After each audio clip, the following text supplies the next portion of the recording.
নমস্কাৰ প্ৰিয় বন্ধু-বান্ধৱীসকল পুনৰ আন এটা ভিডিঅ'লৈ আপোনালোকৰ মাজত উপস্থিত হৈছো। আপোনালোক নিশ্চয় কুশলে আছে, ভালে আছে। পুনৰ আপোনালোকক ধন্যবাদ জ্ঞাপন কৰিছো এই কাৰণেই যে মোক কম সময়ৰ ভিতৰতে যথেষ্ট মৰম চেনেহ প্ৰদান কৰিছে। আপোনালোকে মোক যথেষ্ট কম দিনৰ ভিতৰতে সাবস্ক্ৰাইবাৰ্ছ, ভিউৱাৰ্ছ ইত্যাদিবিলাক মোক কৰিছে বা মোক মৰম চেনেহ কৰিছে। গতিকে আপোনালোকৰ এনে ধৰণৰ পদক্ষেপে মই দুগুণ সাহসী হৈ পৰিছো আৰু দুগুণ উৎসাহিত হৈছো আৰু নতুন নতুন ভিডিঅ'সমূহ আপোনালোকৰ কাৰণে বনাবৰ কাৰণে প্ৰস্তুত কৰিবৰ কাৰণে প্ৰেৰণা পাইছো। জানহক আজি এটা অত্যন্ত প্ৰয়োজনীয় আৰু গুৰুত্বপূৰ্ণ বিষয় লৈ আপোনালোকৰ মাজত উপস্থিত হৈছো। আমি আজি আলোচনা কৰিম মহাশিৱৰাত্ৰি ব্ৰতৰ বিষয়ে। অৰ্থাৎ ফাগুন মাহৰ 13 তাৰিখ, ফেব্ৰুৱাৰী মাহৰ 26 তাৰিখে ৰাতি 11:08:53 যোৱাত মহাপ্ৰভু সদাশিৱৰ নামত উৎসৰ্গিত শ্ৰী শ্ৰী মহাশিৱৰাত্ৰি ব্ৰত অনুষ্ঠিত হ'ব। আমি সকলোৱে জানো যে হিন্দু বৈদিক সনাতন ধৰ্ম ত্ৰিমূৰ্তিৰ ভিতৰত এক অন্যতম দেৱতা হৈছে শিৱ। অৰ্থাৎ ব্ৰহ্মা, বিষ্ণু, মহেশ্বৰ বুলি তিনিগৰাকী দেৱতাৰ ভিতৰত অন্যতম দেৱতা হৈছে ভোলানাথ বা শিৱ। আৰু এই মহাপ্ৰভু শিৱৰ ওচৰতে অৰ্পণ হয় বিশেষকৈ শিৱ মহাৰাত্ৰি বা শিৱ মহাৰাত্ৰি ব্ৰতত শিৱপ্ৰভুৰ উদ্দেশ্যে বিভিন্ন সা সামগ্ৰী অৰ্পণ কৰি তেওঁৰ নামত ব্ৰত, উপাসনা, পূজা, পাৰ্বণ ইত্যাদিবিলাক হিন্দু বৈদিক সনাতন ধৰ্মৰ লোকসকলে কৰি আহিছে।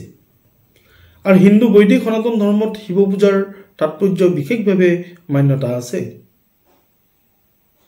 শিৱ পাৰ্বতীক প্ৰেমৰ দেৱতা বুলি কোৱা হয়। শিৱ পাৰ্বতীক বিশেষকৈ এই শিৱ পূজাৰ অন্যতম কাৰক হৈছে এই দিনটোতেই শিৱ আৰু পাৰ্বতীৰ বিবাহ সম্পন্ন হৈছিল। আৰু অন্যান্য কিংবদন্তি মতে এই তাৰিখটোতে বা এই তিথিতেই দেৱতা আৰু অসুৰসকলৰ দ্বাৰা সমুদ্ৰ মন্থন কৰাৰ পিছত যি বিষ নিৰ্গত হৈছিল, সেই বিষ পান কৰিছিল মহাপ্ৰভু সদাশিৱই। এই ধৰণৰ তথ্য বা এই ধৰণৰ উপকাহিনী যথেষ্ট পোৱা যায়। যা নহওক, প্ৰভু ভোলানাথ বা সদাশিৱই সংহাৰ কৰ্তা হিচাপে আমি হিন্দু সনাতনী ধৰ্মৰ প্ৰতিগৰাকী ব্যক্তিয়ে মান্যতা দি আহিছো।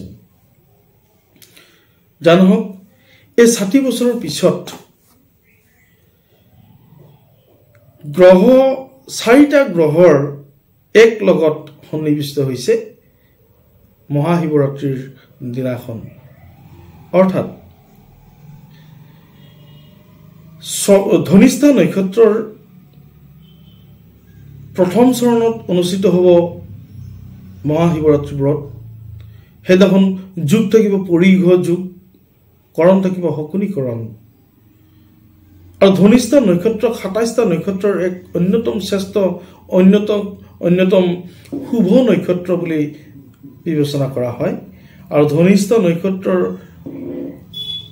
অধিদেৱতা হৈছে বৃহস্পতি, গুৰু বৃহস্পতি। আৰু আমি সকলোৱে জানো যে মহাশিৱৰাত্ৰি ব্ৰতৰ দিনাখন 4টা গ্ৰহৰ সংযোগ ঘটিব।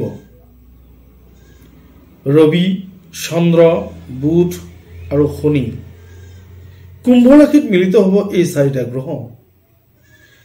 উক্ত 4টা গ্ৰহৰ প্ৰতিটো গ্ৰহৰে বিশেষ বিশেষ স্থানত তেওঁলোকৰ আধিপত্য আছে।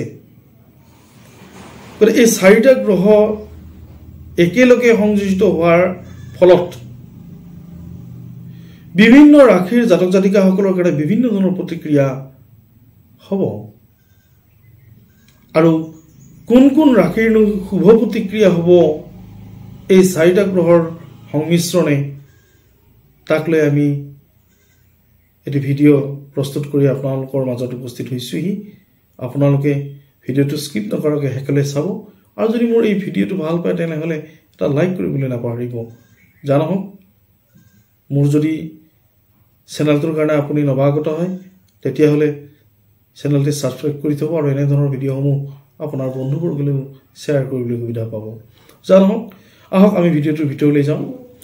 মহাশিৱৰাত্ৰি ব্ৰত অনুষ্ঠিত হ'ব 26 ফেব্ৰুৱাৰী অৰ্থাৎ ফাগুন মাহৰ 13 তাৰিখ ৰাতি 11:08:53 আৰু বৈদিক সনাতন ধৰ্মত শিৱপ্ৰভুৰ পূজা অৰ্চনা বন্দনা বিভিন্ন প্ৰকাৰে হৈ আহিছে আৰু শিৱপ্ৰভু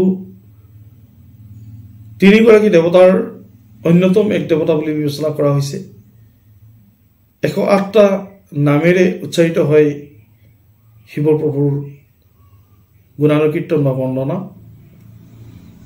আৰু ঠিক সেইদিনাখনেই কুম্ভ ৰাশিত 4টা গ্ৰহৰ সংযোগ ঘটিব, বিশেষকৈ ৰবি, চন্দ্ৰ, বুধ আৰু শনি। এই 4টা গ্ৰহৰ সংমিশ্ৰণে বিশেষকৈ 5টা ৰাশিৰ জাতক জাতিকাসকলৰ কাৰণে লৈ আহিব সুখ সম্ভোগৰ বতৰা। আহক আমি প্ৰথমতে জানিবলৈ ইচ্ছা কৰিম কোন সেই প্ৰথম সৌভাগ্যশালী ৰাশিটো কোন। সেই সৌভাগ্যশালী ৰাশিটোৰ অন্যতম ৰাশি হৈছে মিথুন ৰাশি। মিথুন ৰাশিৰ জাতক জাতিকাসকলে এই মহাশিৱৰাত্ৰিৰ পিছতেই তেওঁলোকে লাভ কৰিব ধন আগমনৰ সুচল পথ। যিসকল মিথুন ৰাশিৰ লোকে অতি পৰিশ্ৰম কৰি নিজৰ ব্যৱসায়, নিজৰ জীৱিকা নিৰ্বাহ বা নিজৰ কৰ্মসংস্থাপন উন্নত কৰাৰ কাৰণে প্ৰয়াস অব্যাহত ৰাখিছে, সেইসকল ব্যক্তিৰ জীৱনলৈ আহিব প্ৰচুৰ অভাৱনীয় পৰিৱৰ্তন, প্ৰচুৰ ধনাগম আৰু প্ৰচুৰ মান সন্মান।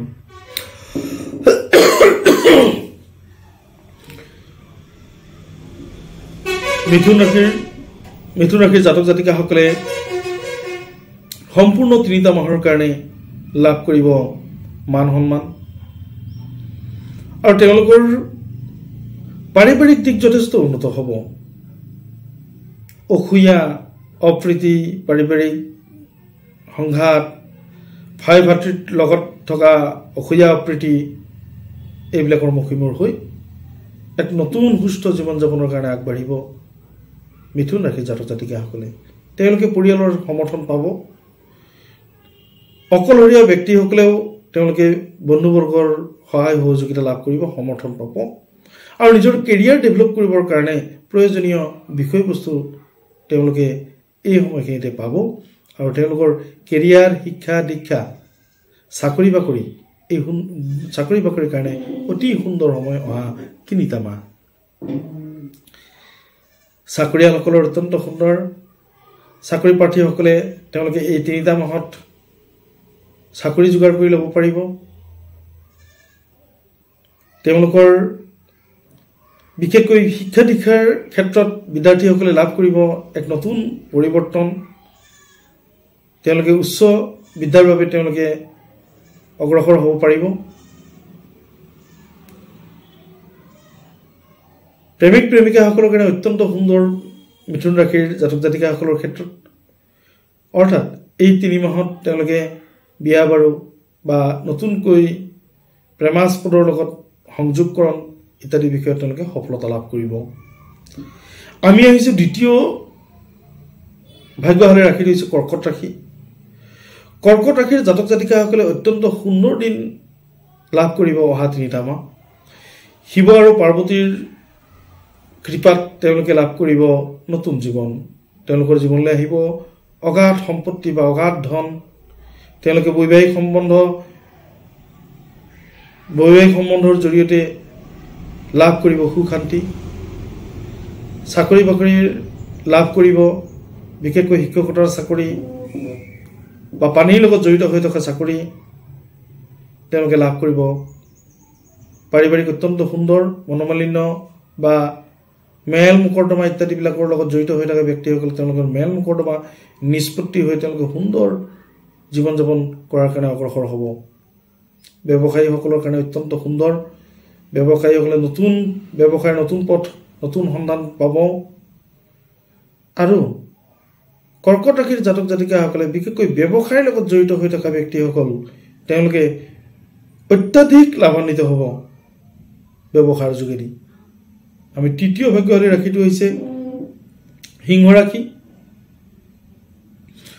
সিংহ ৰাশিৰ জাতক জাতিকাসকলৰ কাৰণে অত্যন্ত সুন্দৰ দিন কঢ়িয়াইছে এই 4টা গ্ৰহৰ সংমিশ্ৰণে। সিংহ ৰাশিৰ অধিপতি গ্ৰহ ৰবিৰ পূৰ্ণাংগ দৃষ্টি হেতুকে তেওঁলোকে ব্যৱসায় বাণিজ্য, ধাতুৰ লগত ব্যৱসায় বা জুই বা ইঞ্জিন চালিত বা ৰেলৱে বা IITI ইঞ্জিনিয়াৰিং এই ধৰণৰ বিভাগৰ লগত জড়িত ব্যক্তিসকলে সফলতা লাভ কৰিব, মান সন্মান বাঢ়িব, তেওঁলোকে লাভ কৰিব প্ৰচুৰ ধন। আমি চতুৰ্থ ভাগ্যশালী ৰাশিটোৰ কথা উল্লেখ কৰিব বিচাৰিছোঁ। চতুৰ্থ ভাগ্যশালী ৰাশিটো হৈছে তুলা ৰাশি। তুলা ৰাশিৰ অধিপতি গ্ৰহ শুক্ৰ শুভ স্থানত অৱস্থান কৰা হেতুকে তুলা ৰাশিৰ ব্যক্তিসকলে লাভ কৰিব প্ৰচুৰ ধনাগম আৰু তেওঁলোকৰ ভাগ্যৰ দুৱাৰ মুকলি হ'ব। তেওঁলোকৰ বন্ধ হৈ থকা কামসমূহ পুনৰ উজ্জীৱিত হ'ব।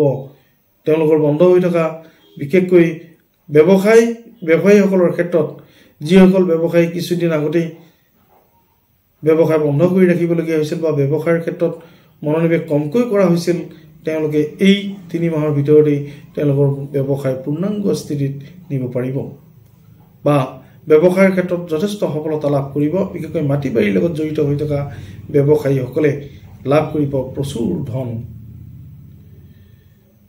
পাৰিবাৰিক ক্ষেত্ৰত অত্যন্ত সুন্দৰ, তেওঁলোকৰ মনোমালিন্য বা অসূয়া অপ্ৰীতি নিষ্পত্তি হ'ব।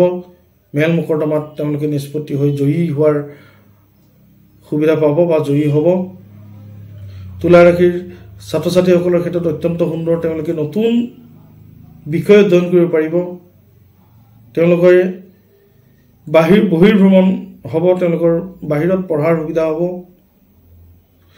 আৰু একেবাৰে শেষৰ ভাগ্যশালী ৰাশিটো হৈছে মকৰ ৰাশি। মকৰ ৰাশিৰ অধিপতি গ্ৰহ শনি আৰু শনি বুধ চন্দ্ৰ ৰবি একেলগে অৱস্থান কৰা হেতুকে শনিৰ শুভ কাৰকতাত তেওঁলোকৰ বহিৰ্ভ্ৰমণ যোগ, তেওঁলোকৰ চাকৰি বাকৰি বা তেওঁলোকৰ প্ৰচুৰ ধনাগমৰ দিন, তেওঁলোকে লাভান্বিত হ'ব। বিশেষকৈ শ্বেয়াৰ ষ্টক বা ট্ৰেডিং কৰা ব্যক্তিসকলৰ ক্ষেত্ৰত প্ৰচুৰ ধনাগম হ'ব তেওঁলোকৰ জীৱনত আৰু তেওঁলোকৰ এই অহা 3টা মাহ জীৱনৰ কাৰণে এটা নতুন পৰিৱৰ্তনে দেখা দিব। বিয়া বাৰুৰ ক্ষেত্ৰত তুলা ৰাশিৰ জাতক জাতিকাসকলৰ ক্ষেত্ৰত অত্যন্ত সুন্দৰ, তেওঁলোকে মনৰ পচন্দৰ পাত্ৰ পাতি লাভ কৰিব। আৰু ব্যৱসায়ীসকলৰ ক্ষেত্ৰত অত্যন্ত সুন্দৰ, তুলা ৰাশিৰ ব্যৱসায়ীসকলে লাভ কৰিব প্ৰচুৰ ধন, লাভান্বিত হ'ব। বন্ধু বান্ধৱীসকল, শিৱ পূজাৰ পিছতে এই 4টা গ্ৰহৰ সংমিশ্ৰণে বিভিন্নটা ৰাশিৰ, বিশেষকৈ এই 5টা ৰাশিৰ জাতক জাতিকাৰ জীৱনলৈ ভাগ্য কঢ়িয়াব, সুখ সম্ভোগ কঢ়িয়াব, টকা পইচা প্ৰচুৰ উভৈনদী হ'ব। আৰু এনেধৰণৰ বাৰ্তা লৈ আপোনালোকৰ মাজত উপস্থিত হৈছিলোঁ। আৰু আপোনালোকে যদি মোৰ ভিডিঅ'টো ভাল পায় তেনেহ'লে এটা লাইক কৰিবলৈ নাপাহৰিব আৰু ওম নমঃ শিৱায় বুলি লিখিবলৈ নাপাহৰিব। ধন্যবাদ।